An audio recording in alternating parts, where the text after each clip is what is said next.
어저께 시험 발표난 거 알고 계시죠?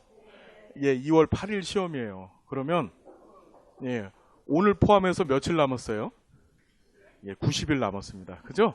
예, 90일이면은 준비하는데 시간 충분합니까? 안 충분합니까? 예, 아주 많이 예, 충분합니다. 많이. 예, 그러니까 자, 걱정들 하지 마시고 오늘 하루 동안 우리 정말 많은 것들 공부할 텐데 여러분들 그동안 개인적으로 학습하시면서 궁금하셨던 것들 많이 질문하시고 또 제일 중요한 것은 제 강의에 집중해 주시고 또 한 가지 부탁드리는 것은 저를 절대적으로 신뢰를 해 주셔야 됩니다. 무슨 말씀인지 아시겠죠? 예. 그래서 오늘 진행을 하겠습니다. 아유, 갑자기 들어와갖고 저도 지금 벙벙한데, 예. 자, 낯익은 분들도 계시고, 오늘 처음 오신 분들도 계십니다. 하루 동안에 많은 분량을 할 거예요. 오늘 우리가 첫 스타트는 뭘로 할 거냐면, 2교시의 첫 번째 영역인 실천론부터 시작해서, 실천론, 실천기술론, 지역사회 복지론, 그 다음에 법제론까지 다뤄볼 생각이에요. 빨리빨리 많은 부분들을 할 겁니다. 아시겠죠? 그리고 이 시험은 정확히 과목이 3개입니다. 이게 되게 중요한 개념이라 그랬어요. 그죠? 그래서 과목이 어떻게 되냐면 사회, 복지, 기초 과목이 있고 이게 과목 이름이에요. 이게 과목 이름입니다. 이게 대단히 중요하죠. 이게 과목 또는 시험에는 이제 교시라고 찍혀서 나올 거예요. 1교시, 사회복지 기초. 그 다음에 사회복지 실천이 있죠. 사회복지 실천이 있고 이게 두 번째 과목이에요. 이게 굉장히 개념이 중요하다 그랬습니다. 세 번째가 사회복지 정책과 제도. 자, 이렇게 어떻게 3개 과목이 있는 거예요. 이게 과목이에요. 그리고 과목 안에 뭐가 있습니까? 영역이 있다 그랬죠? 자, 사회복지 기초라고 하는 과목 안에 2가지 영역이 있는 거예요. 이걸 영역이라고 합니다. 그게 여러분 잘 아시는 인행사, 인간행동과 사회환경이 있고 또 사회복지 조사론이 있어요. 자, 실천론 안에 뭐가 있나요? 실천이라고 하는 과목 안에 실천론이 있고 실천 기술론이 있죠. 그 다음에 지역사회 복지론이 있습니다. 자, 정책과 제도 안에 뭐 있어요? 이 안에 정책론이라고 하는 영역, 그 다음에 행정론, 법제론, 이렇게 3개 영역이 있죠. 자, 우리가 과목으로 알고 계신 분들은 이 영역을 과목으로 알고 계신 거예요. 정확히 말씀드리는데 법상에, 그러니까 정확히는 사회복지사업법 시행령에 이걸 과목이라고 정해놨고 이걸 뭐라고? 영역이라고 정해놨어요. 그렇죠. 그럼 이 개념이 왜 중요하냐면 이 시험에 합격하기 위해서 정확히는 합격 예정자가 되는 거예요. 합격 뭐라고요? 합격 예정자. 왜냐하면 시험에 합격을 하고 나면, 그러니까 2월 8일 날 보는 시험에 합격을 하고 나면 합격 예정자가 되고 이 합격 예정자의 서류 심사를 하죠. 그렇죠. 여러분들이 제대로 학점을 이수하셔서 졸업을 하셨는가를 보고, 그 다음에 작년부터 뭐가 첨부됐나요? 의사 진단서가 첨부됩니다. 의사 진단. 모르셨어요? 예. 진단서의 목적은 뭐죠? 여러분들이 마약을 하셨나? 예. 그렇죠. 또 정신질환을 갖고 있는가? 예. 그 2가지 보는 겁니다. 그 2가지. 예. 조금들 하고 계시죠? 마약 안 하세요? 예. 예. 여러분 최소한 저 한 달의 여유는 두셔야 머리에서 마약이 채취되지 않습니다. 예. 그게 싫으시다면 우리 먼저 그 텔레비전에 나왔던 그 친구처럼 몸에 있는 털을 다 깎으셔야 돼요. 무슨 얘기인지 아시겠죠? 그래서 합격 예정자가 되면 서류 심사를 거치고 서류 심사 끝나면 어떻게 되는 거예요? 이제 정식 합격자가 되는 거예요. 혹시 합격 예정자는 시험 보면 되는 거고, 그죠? 그 다음에 서류 심사하셔야 되는데 난 서류 심사상 결격 사유를 갖고 있다. 마약을 조금 한다. 또는 정신질환, 우리말로 조금 쉽게 미쳤다. 있으신가요? 진짜 조금 이따 이제 우리가 수업을 해보다 보면 나와요. 하다 보면 이게 보여집니다. 자, 그래서 합격 예정자가 되기 위해선 두 가지 조건을 갖춰야 되는데 그 첫 번째가 과락 조건, 두 번째가 총점 조건이죠. 과락 조건이라는 건 뭐예요, 여러분? 자, 우리 인행사부터 법제론까지 총 25문제씩 해갖고 25문제 곱하기 총 8영역을 보니까 시험 문제 몇 문제 보는 거예요? 200문제 보는 거예요. 200문제 봅니다. 그래서 200문제 중에서 자, 과락이라는 건 뭐냐면 100분율로 따졌었을 때 40% 미만. 그러니까 100분의 40 곱하기 200이니까 몇 개예요? 예. 100분의 40 곱하기 200이 아니라 죄송합니다. 과목별 낙방이에요. 과목별 낙방. 그러니까 요게 50문제고 요게 75문제고 요게 75문제거든요. 그렇죠. 더하면은. 그래서 과목별 낙방을 당하면 이제 합격 예정자가 되질 못해요. 근데 그 과목별 낙방 조건이 뭐냐면 과목별로 100분율로 따졌었을 때 40% 미만이 되면 이제 과락이 되는 거예요.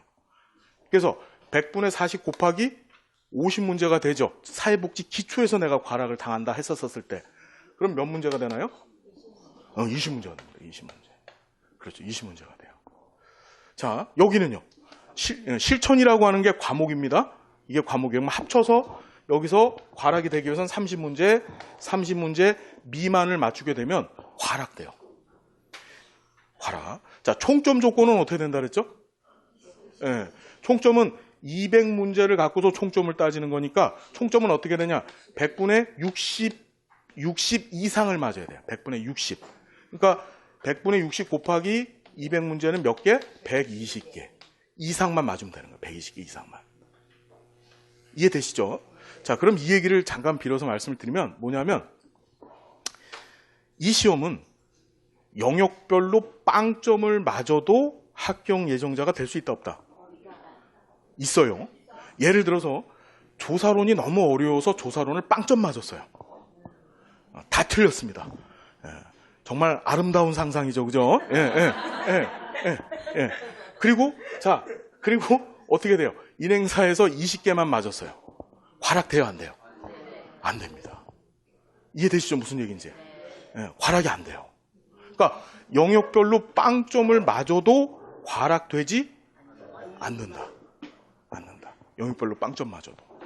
그러니까 조사론 점수 나쁘고 여기서 어려운 것들 두 번째 과목에서는 별로 어려운 게 없죠. 세 번째 과목에서 정책, 행정, 법제 어렵다고 얘기하시는데 정책론 제가 강의 올려드린 거 봤죠? 예, 그것만 아시면은 절대로 제가 말씀드린 건데 25문제 중에 20문제 이상 맞을 수 있습니다. 예, 무슨 얘기인지 아시겠어요? 자, 그래서 다시 말씀드리면 요거 요 중에서 빵점을 맞아도 과락이 나온다 안 나온다? 안 나와요. 자, 총점을 놓고서 한번 얘기를 해보면 자, 120점 맞으면 된다는 소리는 뭐냐면 각 영역별로 10개씩 틀려도 어떻게 돼? 10개씩 틀려도. 예, 그래도 120개가 되죠? 예, 그러니까 그것 때문에 총점에 위배되지 않아요. 10개씩이나 틀려도. 25개 중에서 10개를 틀려서 15개만 맞아도 합산했었을 때 얼마? 120점이 되기 때문에 총점에서도 그다지 어려울 것 같지 않아요. 그럼에도 불구하고 이 시험은 합격률이 40%를 넘지 못합니다. 그렇죠? 예, 40%를 넘지 못해요. 30% 초반대. 올해 시험이 작년부터, 그러니까 여러분 18회 시험 보시는 건데 17회 시험부터 조금 더 어렵게 나오기 시작했어요. 예, 이제 올해 18회 시험에도 아마 그런 경향이 적용되어질 것 같아요. 더군다나 지금 시험 일정이 좀 뒤로 미뤄졌죠. 예, 그게 그 목포가 아니라 그 경상남도 쪽에 그 강의 장소를 구하지 못하고 산업인력관리공단에서 그렇게 한 거예요. 원래 18일 날 1월 18일이 시험 예정일이었었는데 그 경상남도 도의원님들께서 우리 경남에 계신 분들은 전부 다 부산 가서 시험을 보시거든요. 부산 가서 시험을 보셨어요. 지금까지 17년 동안. 예. 예. 그런데 이제 경상남도 도의원님들께서 이게 무슨 일이냐. 우리한테도 시험 볼 수 있는 장소를 제공해 달라. 그걸 9월 달에 얘기를 하신 거예요, 또. 그래서 급하게 산업인력관리공단에서 그 시험 장소를 구하기 위해서 시험 장소를 구해서 계약하고 뭐 준비할 것들이 많잖아요. 시험이 이렇게 미뤄진 겁니다. 여러분들한테는 기회가 될 수 있어요. 대신에 어떻게 되냐면 시험을 출제할 때는 아세요 혹시? 시험 출제할 때 우리가 시험 보기 정확히 8일 전에 위원들이 모여요. 그 시험 출제위원들이 모여갖고서 합숙을 해요. 8일 동안. 그러니까 시험 보는 날 전까지 딱 8일 동안 합숙을 하면서 어떻게 시험 문제를 출제합니다. 그분들 8일 동안은 밖에 못 나가세요. 못 나가시고 그 다음에 어떻게 시험 딱 끝나면 그 다음에 어떻게 나가시는 거야. 이해가 되시죠? 그러니까 아직 시험 문제가 출제됐어요? 안 됐어요? 안 됐어요. 정확히 말씀드리면 2월 한 10일쯤 되면 이분들이 모이실 거고 그때부터 이제 시험 문제를 내실 거예요. 이해가 되시죠? 그 방향이 어떻게 될 것 같으냐. 시험 기간이 늘어났기 때문에 아무래도 조금 타이트하게 진행되지 않을까라는 생각이 들어요. 좀 어렵게. 이해가 되시죠, 여러분? 그런데 두려워하실 필요는 없습니다. 제가 장담하건대 우리 클래스보다 더 열심히 많이 공부한 클래스는 없을 거예요. 제가 장담할게요. 물론 경우에 따라 틀리지만 제가 여러분들한테 요구하는 내용을 여러분들이 다 준수를 해주시면 제가 합격을 보장하겠습니다. 아시겠죠? 아시겠죠? 그래서 자 다시 정리하자면은 굉장히 널널한데도 불구하고 합격률이 30% 초반대밖에 되질 못해요. 이유가 뭘까요? 안에서 훌륭하신 답변. 안에서 그래요. 맞아요. 안에서 그래요. 안에서 그래요. 이유가 뭐라고 생각하십니까? 1번 안에서 그렇다. 머리가 나빠서 어딨지? 머리가 나빠서 여기 머리가 나빠서 2번. 또 다른 이유. 그렇죠. 누누이 말씀드리죠. 그렇죠. 그렇죠. 크리스마스 송년회 이 시험이 1월 달에 시험을 봐요. 항상 1월 달에 봐왔어요. 그것도 1월 세 번째 주 토요일 날 시험을 봐왔거든요. 그래서 저희가 1월 18일을 시험 예정일로 생각을 했었었는데 이제 무슨 일이 벌어지냐면은 우리가 사회복지사들 12월 달 되면은 정신 하나도 없죠. 그렇죠. 제일 중요한 게 뭐예요? 예산 보고를 내야 돼요. 그래서 회계연도 개시, 즉 1월 1일 전, 5일 전까지 예산 보고서 만들어서 내야 되고 또 결산도 정리해야 되고 사업 계획도 수립해야 돼요. 그렇죠? 정신 없어요. 거기 이제 덮쳐서 뭐예요? 송년회, 그렇죠? 해야 되죠. 또 신년회 해야 되고 술 먹고 또 기절해야 되죠. 이런 일들을 하다 보니까 연말 12월, 1월에 공부할 수 있는 시간이 없는 거예요. 우리는 어떻게 생각하냐면 자꾸 미루죠.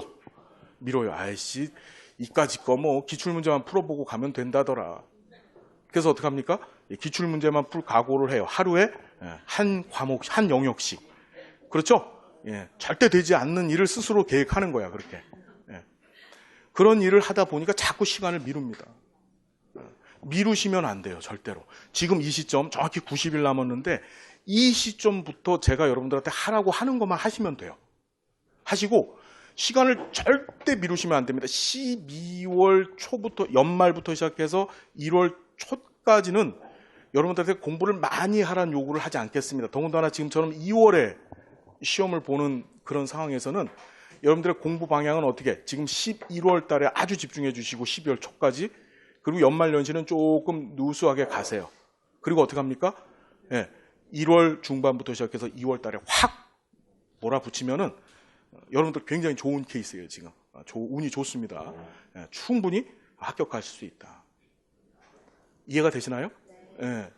자, 이 시험은 과락 나올까요, 안 나올까요? 과락 나와요, 안 나와요? 과락이 한 2만 7천 명에서 3만 명 정도 1년에 시험을 보세요. 그런데 그 중에서 과락이 안 나올 때도 있고 많이 나오면 하나나 2명 나와요.